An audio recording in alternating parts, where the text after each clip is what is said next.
Hello friend, welcome back to my channel and the new blog. तो आज है दशहरा। आप सभी को दशहरे की हार्दिक शुभकामनाएं। और है आज भैया का बर्थडे, तो हमने भैया का बर्थडे और दशहरा दोनों ही सेलिब्रेट करना है आज। और ये हो चुकी है सुबह ये धो रहे थे गाड़ी को उन्होंने अच्छे से नहला धुलाकर चमका दिया था, क्योंकि आज दोनों गाड़ियों की होनी है पूजा। और मैंने डब्बू की गाड़ी को भी फटाफट से नहला धुलाकर अच्छे से रगड़ के नहला के तैयार कर दिया है, क्योंकि इसकी गाड़ी काफ़ी टाइम से धुली नहीं थी। फिर मैंने डब्बू से की कुछ बातें।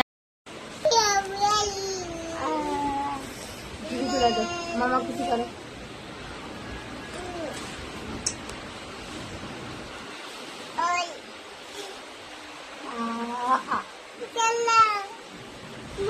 उसके बाद भैया लाए थे नाश्ता। उसके बाद हम लोगों ने कचौड़ी, पोहा और बिरयानी का नाश्ता किया बढ़िया, क्योंकि जब हमारे यहाँ पे किसी का बर्थडे होता है तो हम लोग सुबह सुबह नाश्ता बाज़ार से लाकर करते हैं, ये हमारा नियम है। उसके बाद शाम हो चुकी थी और मैं अपने खाने की कर रही थी तैयारी, क्योंकि आज आपको जैसे कि पता है भैया का है बर्थडे।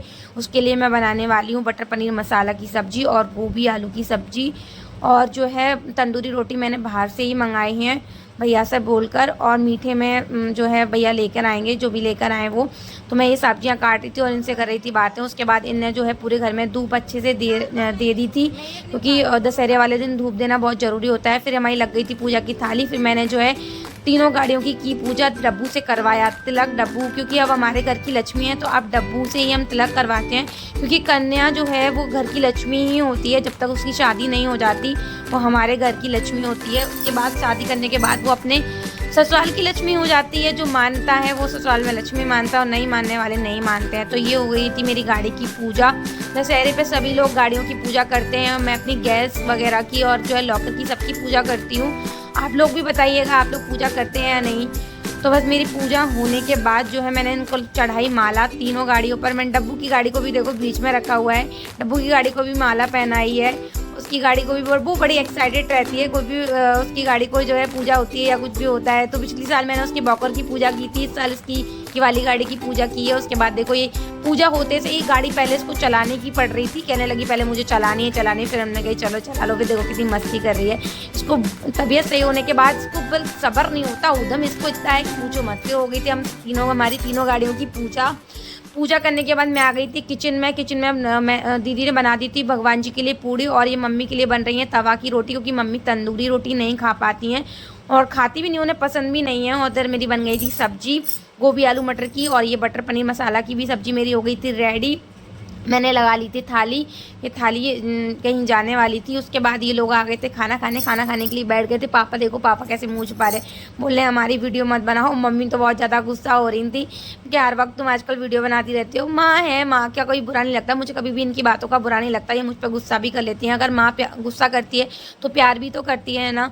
तो मुझे कभी भी इनकी बातों का बुरा नहीं लगता। मैं इनकी बातें कभी भी इनको मतलब जो मुझे डांटती है तो मैं इनके दिमाग पे नहीं देती हूँ। उसके बाद भैया की हो गई थी केक कटने की तैयारी। मैंने केक भी लगा दिया था, सभी लोग आ चुके थे और सभी लोग आके जब तक बातें कर रहे थे उसके बाद दीदी ने करी भैया का तिलक करने के बाद भैया ने फिर जो है फेक केक काटेंगे। अभी देखो उनका तिलक हो रहा है। डब्बू देखो कैसे हाथ लगा रही थी केक में।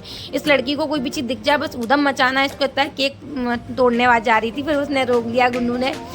फिर उसके बाद इनकी दीदी की सास है ये, इन्होंने भी इसको भैया को किया टीका। फिर उसके बाद मैंने भी इनका भैया को टीका किया। मैं इनके लिए जो एक गिफ्ट लाई थी चुपचाप से वो फिर मैंने इनको दिया। इनको पता नहीं था कि ये गिफ्ट मैं लेकर आई हूँ, इनको ये पता था कि आज मैं इनको कुछ भी नहीं देने वाली, एक तरह से सरप्राइज था इनके लिए। फिर उसके बाद जो है दीदी ने करी इनकी आरती। दीदी का मानना है कि जब भी बर्थडे होता है जिसकी शादी नहीं होती उसकी आरती इस तरह से की जाती है, जिन्होंने पूरी रीति रिवाज के साथ आरती करी है। उसके बाद भैया ने डब्बू के साथ मिलकर काटा केक। इस लड़की को बहुत एक्साइटमेंट रहता है, किसी का भी बर्थडे हो बस अपना आँख जमाने लग जाती है हर चीज़ पे। देखो कैसे केक काटने में मगन है। फिर सभी ने बजाई तालियां। भैया का किया बर्थडे करने के बाद किया सभी का एंजॉय। फिर लगाया केक सभी के लिए। दीदी ने सभी के लिए केक लगाने के बाद हम लोग आ गए थे किचन में सबकी खाने की तैयारी कर रहे थे परसने की। मैंने जो है बर्तन भी धो दिए थे। उसके बाद दीदी लगा रही थी सभी की प्लेटें लगाने के बाद इन लोगों ने भी खाया खाना। और देखो ये कितनी उधम मचा रही है, ये लड़की बहुत उधम मचाती है, हर वक्त उधम। फिर दीदी ने सबको खाना खिलाया। खाना खाने के बाद हमने भी खाना खाया। खाना खाने के बाद मुझे बहुत अच्छी लगी सब्ज़ी, बस थोड़ी सी जो है मुझे रोटी जो बाज़ार की थी वो थोड़ी ठंडी हो गई थी, इस वजह से ज़्यादा अच्छी नहीं लग रही थी। गरम गरम होती तो ज़्यादा अच्छी लगती। फिर हमने किया जो है रावण दहन। छोटा सा रावण कोई बगल में एक रहती हैं वो लेके आई थी, उन्होंने रावण दहन किया। इसमें फटाके नहीं लगे थे, बच्चों के पर्पज़ से ये जो है रावण का बनाया हुआ था ताकि मन का दहन हो जाए बच्चों का।